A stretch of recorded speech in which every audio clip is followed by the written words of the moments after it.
Jamás imaginé que las palabras más hirientes de toda mi existencia las pronunciaría mi propio hijo mientras despedíamos a su madre para siempre. Permíteme presentarme. Mi nombre es Roberto Castellanos Vera. Tengo 67 años, y lo que estoy por relatarte transformó completamente mi visión sobre los lazos familiares, la traición y los límites de la crueldad humana.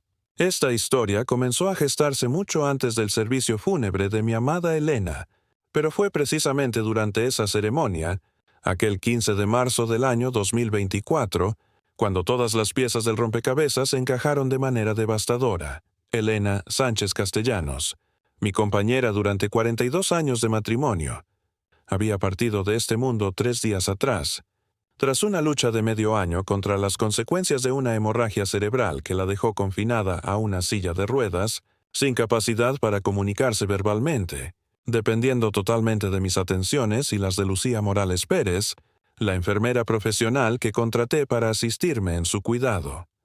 El servicio religioso se llevó a cabo en la parroquia de Nuestra Señora de la Asunción, en el corazón de Valencia, la misma iglesia donde intercambiamos votos matrimoniales en 1982.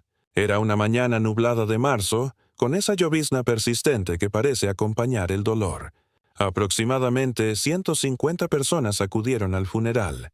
Antiguos colegas de mis años como gerente de ventas en la firma textil Hernández y Compañía, vecinos del distrito de Ruzafa donde residíamos, algunos parientes distantes y, por supuesto, nuestro hijo único, Marcos Castellanos Sánchez.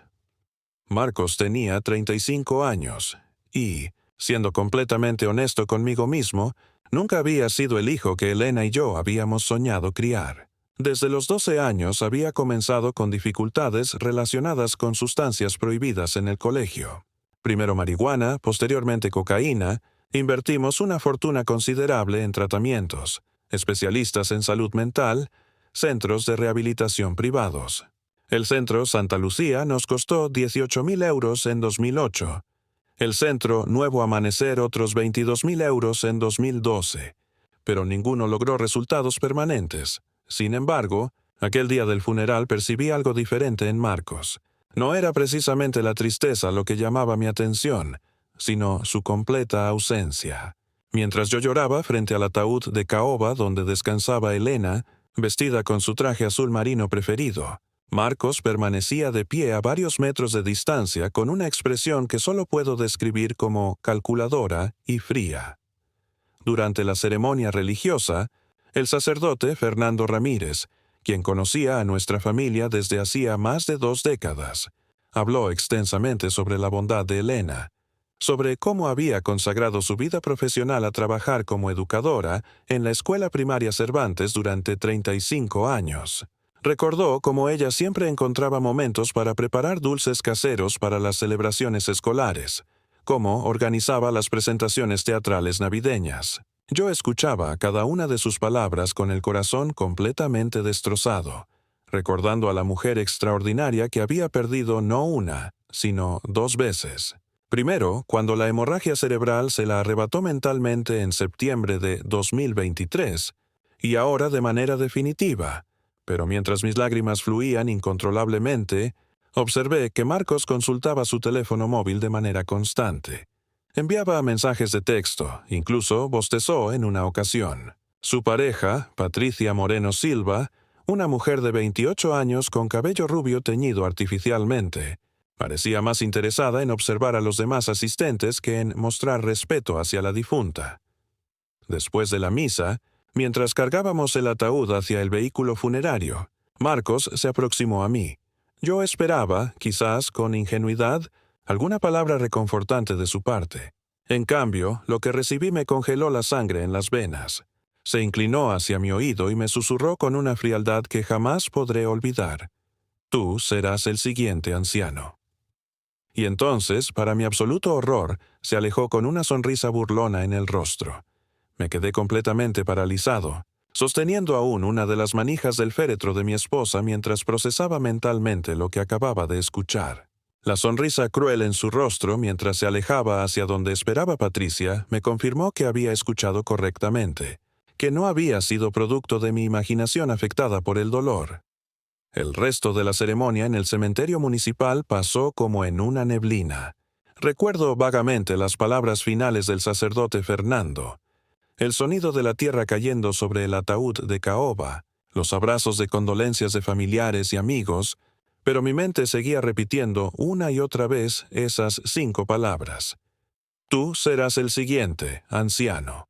Lucía, la enfermera que había cuidado a Elena durante sus últimos meses con dedicación absoluta, me apretó la mano con cariño genuino y me dijo: «Don Roberto, doña Elena fue una persona muy especial. La extrañaré profundamente». Esas palabras me conmovieron hasta las lágrimas porque Lucía había demostrado más afecto auténtico por Elena que mi propio hijo durante toda la jornada. Mientras caminaba hacia mi vehículo Audi gris, me sentía completamente perdido y desorientado. No solamente había despedido a mi esposa para siempre, sino que había descubierto algo profundamente perturbador sobre mi único hijo. Sin embargo, todavía no tenía la menor idea de que lo peor estaba por revelarse, y que aquellas palabras crueles pronunciadas durante el funeral eran apenas el comienzo de una revelación que cambiaría mi vida de manera irreversible. Los 6 meses previos a la muerte de Elena habían sido los más desafiantes de mi existencia completa. Todo comenzó el 12 de septiembre de 2023 durante una cena familiar que había organizado meticulosamente para celebrar el cumpleaños número 64 de mi esposa. Habíamos invitado a Marcos y Patricia, esperando que fuera una ocasión especial para unirnos como familia. Recuerdo perfectamente el menú de aquella noche: paella valenciana, la favorita absoluta de Elena, que había preparado siguiendo la receta tradicional de su madre. También había adquirido una botella de vino tinto reserva especial de 2015 de las bodegas Torres, que costó 45 € en la tienda de vinos del centro comercial. Elena lucía radiante aquella noche. Vestía un vestido color cereza que realzaba hermosamente su cabello gris que llevaba recogido en un moño elegante. Durante la cena, conversamos animadamente sobre nuestros planes de viaje para el año siguiente. Ella soñaba con visitar Portugal, específicamente Oporto, pues siempre había querido conocer las bodegas del Valle del Duero. «Roberto», me dijo mientras servía el postre, un flan casero que había preparado durante la tarde. «Después de tu jubilación el año pasado, finalmente tendremos tiempo para todas esas aventuras que siempre posponemos». Sus ojos brillaban con esa ilusión que tanto amaba en ella. Marcos había llegado tarde, como era su costumbre, cerca de las 9:30 de la noche, cuando ya habíamos comenzado el primer plato. Patricia lo acompañaba, luciendo un vestido negro muy ajustado y tacones altísimos que resonaban contra el suelo de mármol de nuestro comedor. Desde el momento en que cruzaron la puerta, percibí cierta tensión en el ambiente. Durante la cena, la conversación se tornó incómoda cuando Elena mencionó que habíamos decidido donar 25.000 € a una fundación benéfica local para su programa de asistencia a familias necesitadas. ¿25.000 €? Y preguntó Marcos abruptamente, dejando sus cubiertos con brusquedad sobre el plato. ¿No crees que es una cantidad excesiva, papá? Tu madre y yo hemos sido bendecidos financieramente, le respondí con calma y serenidad.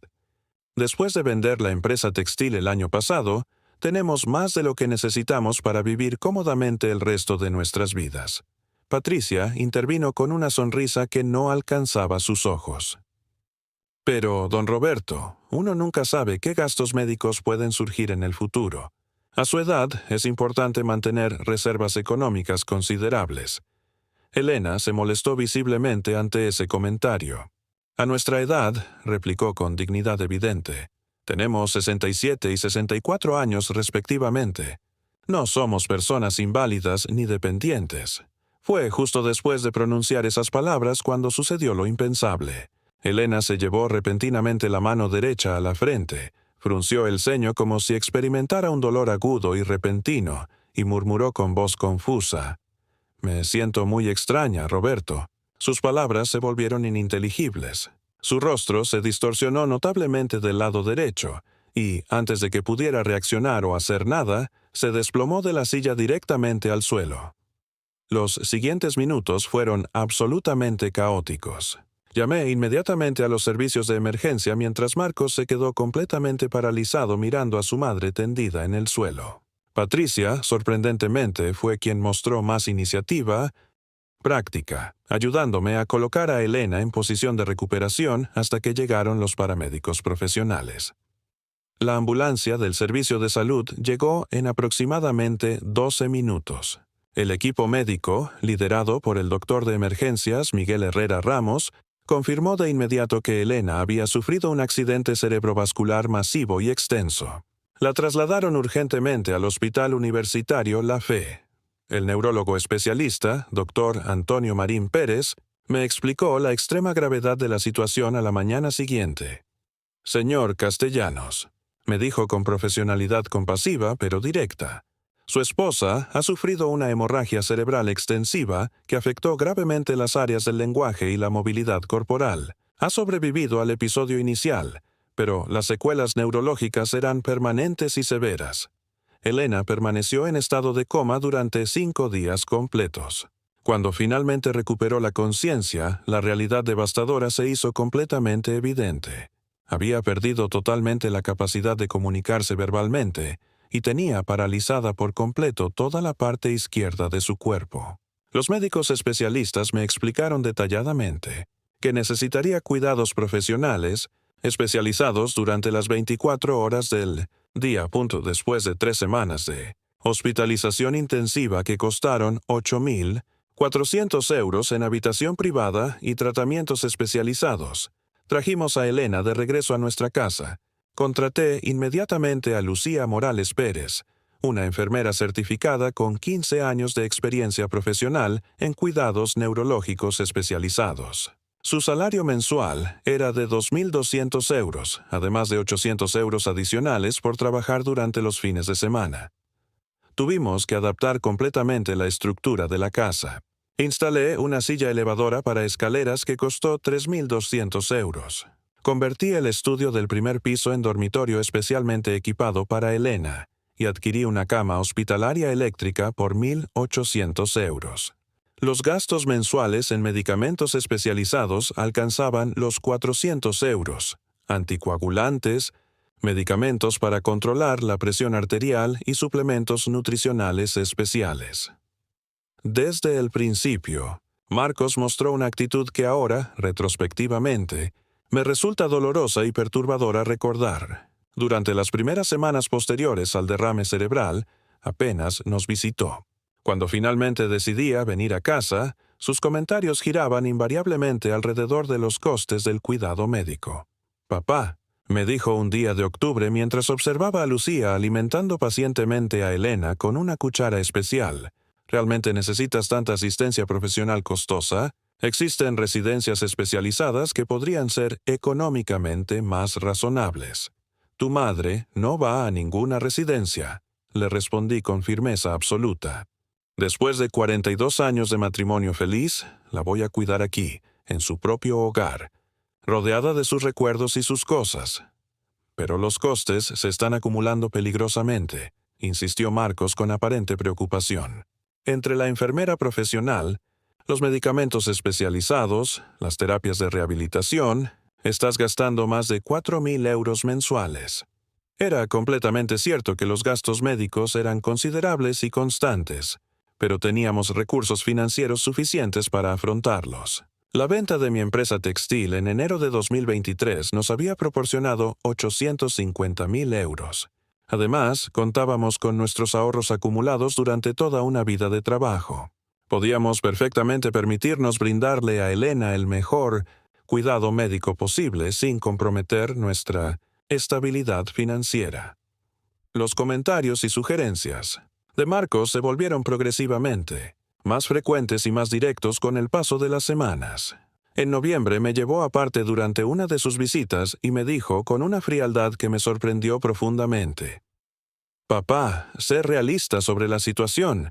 Mamá ya no es la misma persona que conocimos. Está sufriendo innecesariamente.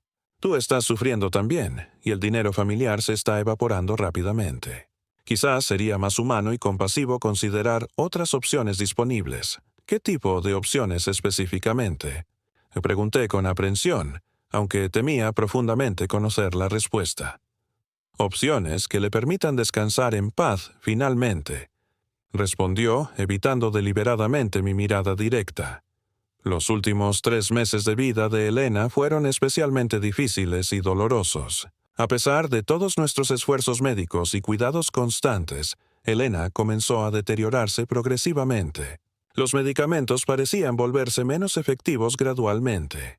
Sufría episodios frecuentes de fiebre inexplicable y su apetito disminuyó drásticamente. Lucía estaba genuinamente preocupada y sugirió consultar con especialistas adicionales. Durante esos últimos meses angustiantes, Marcos aumentó notablemente la frecuencia de sus visitas, pero no precisamente por amor filial genuino.